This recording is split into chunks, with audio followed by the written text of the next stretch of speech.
Hi, everyone. Welcome to this episode of River City 93. I'm Kate, and I'm here with Kimmy Cummings, head coach of W League RVA. And I'm super excited to have this opportunity to talk to her and learn a little bit more about her experience and what she's excited for about our upcoming season. Welcome to the podcast, Kimmy. Super excited to be here. Great. So I've got some questions for you. Let's start off with sort of looking back. You had, experience with the Destiny, which was the original women's club associated with the Kickers program back in the mid-aughts. Obviously, it's been a while. The community around soccer has turned over a bit in Richmond since that time. So I think there were folks who either weren't involved in the Kickers organization or didn't know that the Kickers had a women's program, a few years ago. So I'd love to hear more about your experience, how you were recruited, how the team did, and your favorite memories being a part of that. Yeah, it's interesting. It feels like forever ago, and at the same time, feels like it was just yesterday.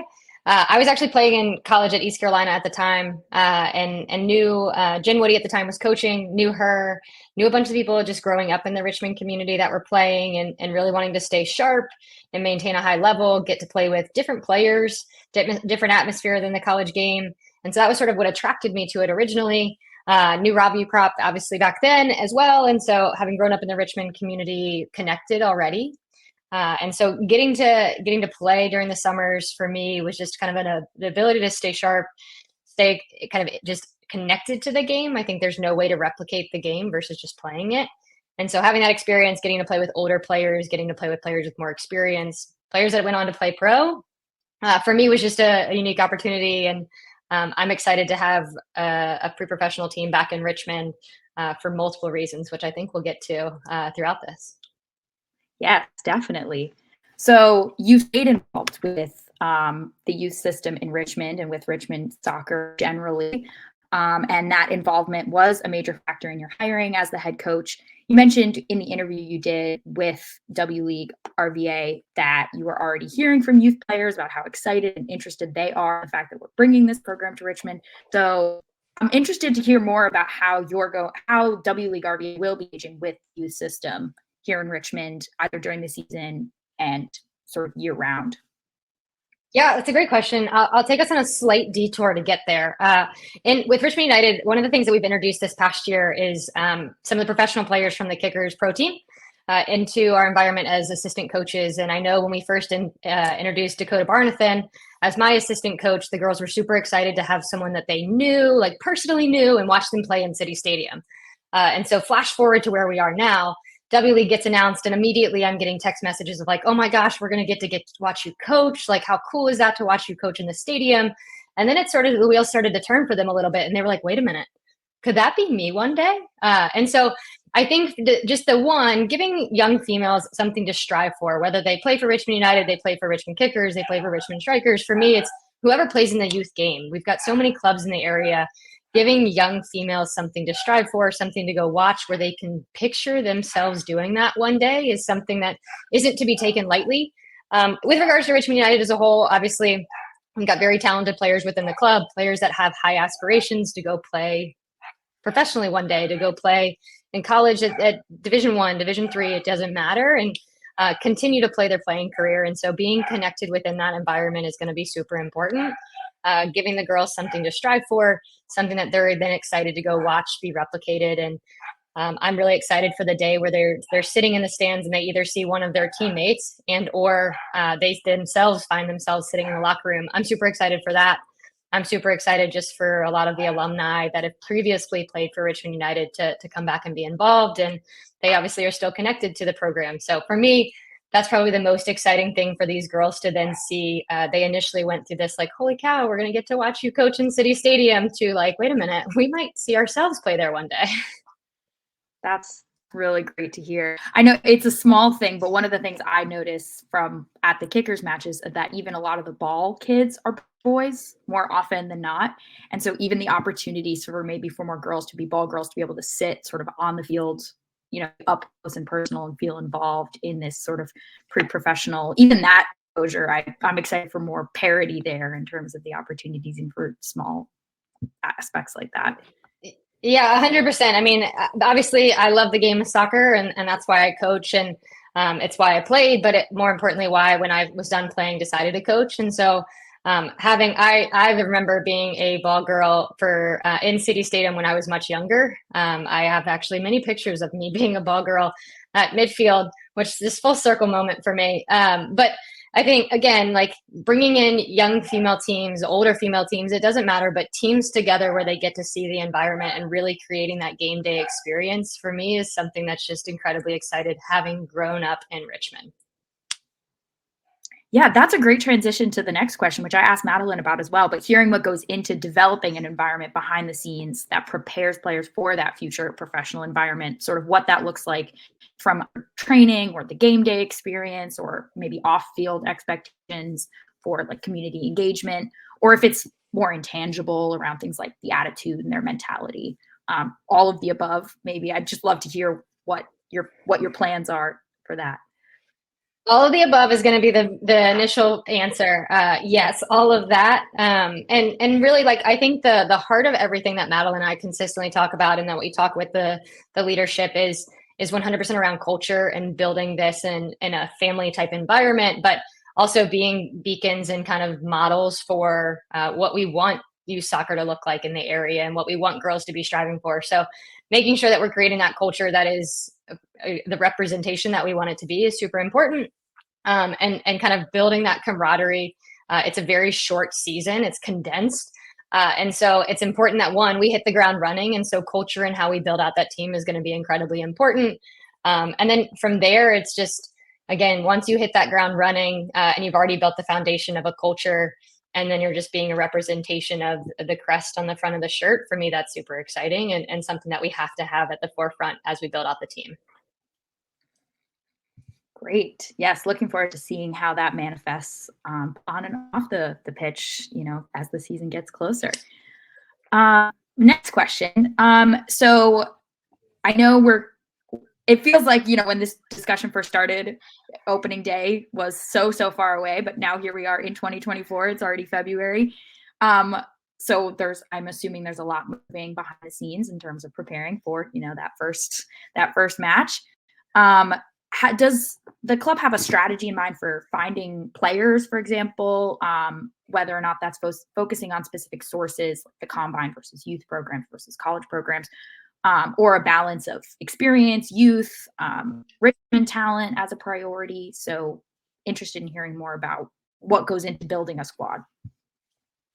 Yeah, there's definitely a lot going on behind the scenes that I think preparing us for opening day and preparing us for when we start training together that obviously everyone doesn't get to see. Madeline and I talk on a daily basis. And so making sure that we're going after players I wouldn't say we have a criteria in the sense of like, you have to be this age or this experience or whatever it is. And the reason I would answer it in that way is mainly around, we're not just building something for a year. When I look at building this program out and really partnering with Madeline, it's not about, okay, how do we get through the first season? It's how do we build something for the long term? And how do we really invest in what we want this to look like in 5 years, 10 years? And so involving youth players into that is important because they are the future, and involving some more experienced players to, of course, help set that standard, help set the bar, but also going at it of what's in the forefront of all of our minds is we want to win. And so we want to be competitive right on day one. And that's going to be incredibly important as well, as we make sure we build both the environment that gets us into this season to be competitive, but also to build out the longevity of the program as well. Great. Yes, definitely. We're all waiting. Super excited to hear more. That process sort of starts to come externally. Yeah, super looking forward to hearing more about that. Then transitioning, from the player side to the coaching side, how would you describe your coaching style or your style of play? And if you have any specific priorities from a coaching or management perspective for the first season? Yeah, it's I'm a very possession oriented, but aggressive and attacking minded coach. I was the same in a player. So kind of if I was to describe what you'd see at City Stadium, it's very much so we're going to possess the ball, but we're going to look to go forward and be aggressive in our attacking both tendencies to get forward. And then we're going to try and win the ball as high up the field as we possibly can. That's incredibly important just in the overall my coaching style, but also in how I enjoy watching the game. And I think is an exciting kind of have you on the edge of your seats type, but also high risk, high reward, which is important to me as well. I love to hear that. I'm a fan of Tottenham Hotspur, and we've seen that style of play a lot this season already, and it makes, the game day experience so much more fun when, that sort of back and forth and that high risk, high reward. Yeah, it pays off. I'll be looking forward to seeing that for sure. Awesome. Second to last question. You have a lot of playing experience at different levels, and you mentioned your YouTube interview that the atmosphere at City Stadium is one of your standout memories from the time at the Destiny, and I'm sure it's we've been very lucky to see that grow over the last few seasons for the Kickers as well.